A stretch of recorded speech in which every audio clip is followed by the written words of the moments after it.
Hello, friends. Welcome to Squared Plans, where creative planning and organization comes to life.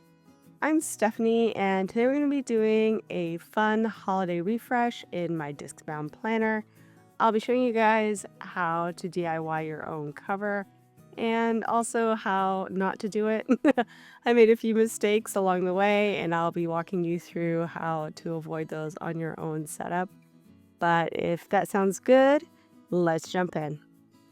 So what you'll need is a ruler of some sort, a disc punch or hole punch, a corner rounder punch, a Sharpie pen, some transparency film sheets for printing on, also some thermal laminating pouches, and a thermal laminator. I did this cover, which I really love actually.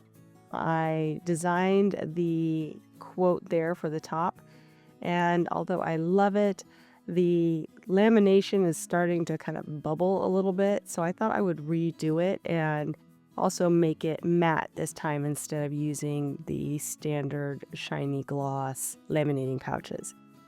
So I went ahead and printed it on acetate to minimize the opacity of it. Previously, I printed it on vellum, and I'll have that video linked down below if you want to see the whole process of designing this cover from scratch. But when I'm using the matte version of these laminating pouches, what I realized is that they create some opacity on their own, so almost like a vellum overlay. So if you print on the acetate, which is a crystal clear sheet, you can minimize the doubling up and tripling up of that opacity and make it a little bit clearer on your sheet so there's more see-throughness and you can really see that transparency come through when you put the covers together. So what I did is I printed out the printable that I gave away for free, and I didn't really do any measurements or anything, so this is my first mistake. The printable is made for a classic size dashboard, not a cover. And I printed it with the crop marks, just standard actual size, and realized about at this point that I printed it too small. It would have been perfect if I was just using it as a dashboard, but unfortunately, it wasn't made for a cover.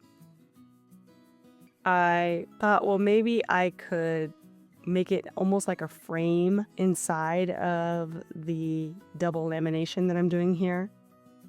I'm using 5mm sheets, and you can double laminate by first laminating it, cutting it to size, and then relaminating again in a new sheet. As you can see, I'm thinking here, framing it out, as I mentioned, and trying to make this mistake be to my benefit. I don't know what happened, you guys. I tried to make this look good and something got off. You'll see when I actually layer up the covers, it didn't end up working out 100%, which is why I ended up redoing it later, which would have been perfect except for I made another mistake, which I'll talk about in a second. So this was my first attempt at trying to salvage this DIY without starting over. And in theory, I think it would have been really good. But as you can see, when I cut it down, it didn't look how I thought it would. When I measured it out, I thought that the framing was kind of centered. But looking at this now, it doesn't really look centered. So I don't know what happened. It's been a rough day. That's all I got to say. I'm filming the intro at night, so the lighting's all off, and I just wanted to get this to you guys because time is going so fast, and I don't know, the holidays are almost upon us. I'm getting all this Black Friday bombardment already, so I'm not ready. I'm not ready for any of this.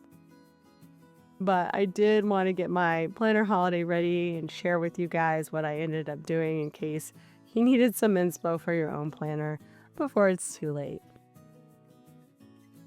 So what I just did is I measured the center point on this cover and then punched the center hole and moved outwards.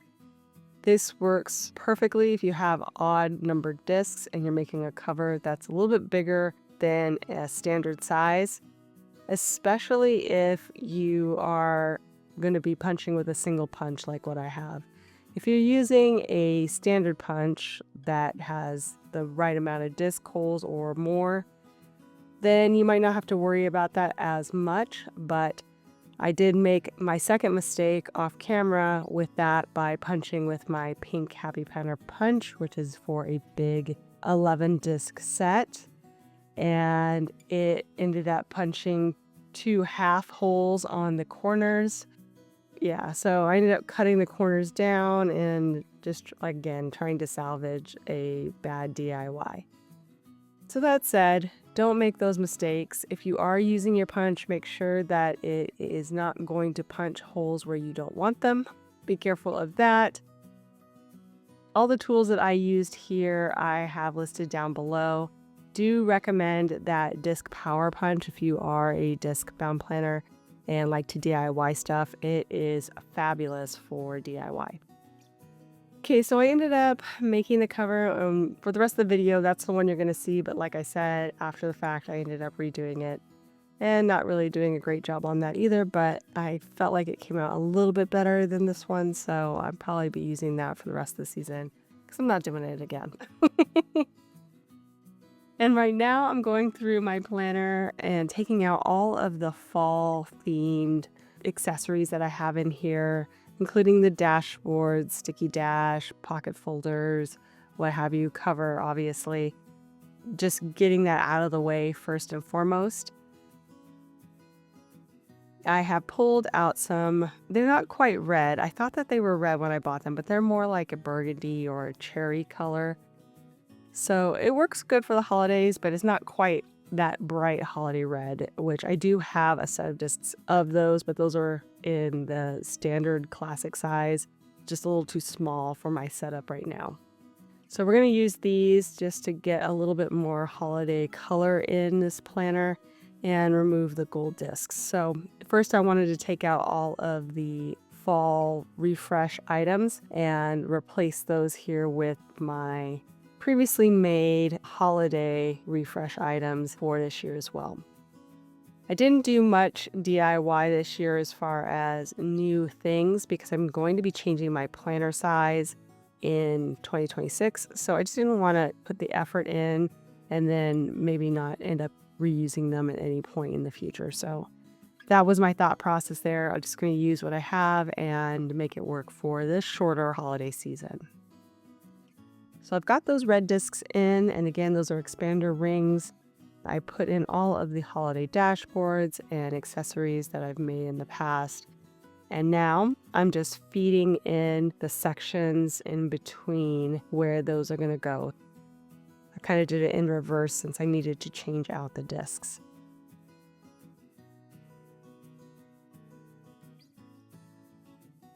I'm just doing a little bit of cleanup as I go. I am going to end up skipping a few things in the future just because there wasn't a good way to show myself setting it up without kind of flashing some important information. So I'm just going to skip that part. But for the most part, you're seeing the full setup here of me moving things in. Right now I'm in my schedule section, which is my 5th tab, I believe. This is where a majority of my planner stuff lives, if that makes sense, like all my dated planner type things. So I'm moving those in sections.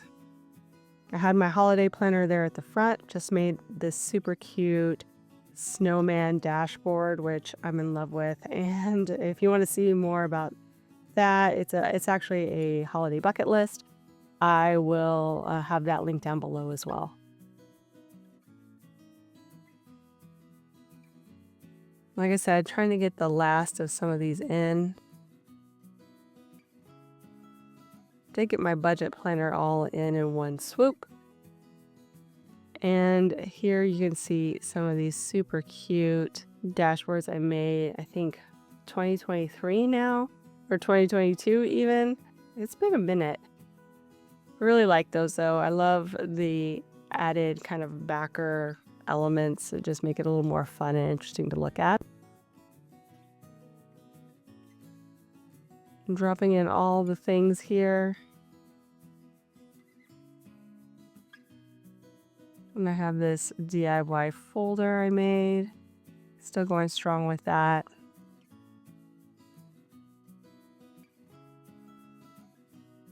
Moving over my pen loops. Taking those off of anything that I had previously and sticking them onto the laminated covers.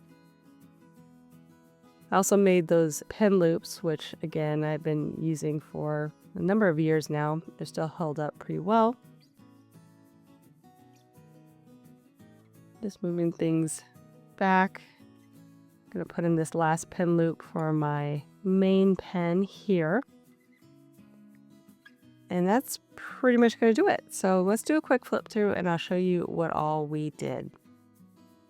Okay, so we have the cover here, which is again replaced.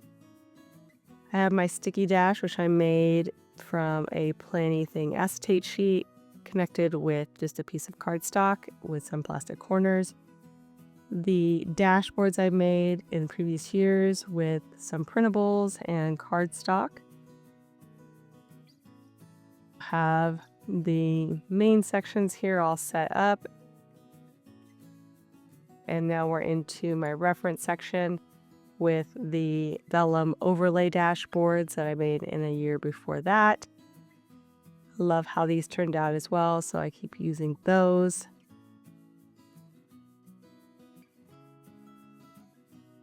I also have at the back here a pocket folder, again another DIY, with a couple of sheets of note paper and my back cover.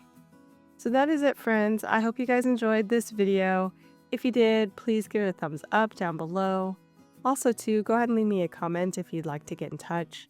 And think about subscribing to my channel if you haven't already, if you'd like to see more of my videos. Thank you guys so much for watching. I really appreciate each and every one of you. And we'll see you next time. Bye!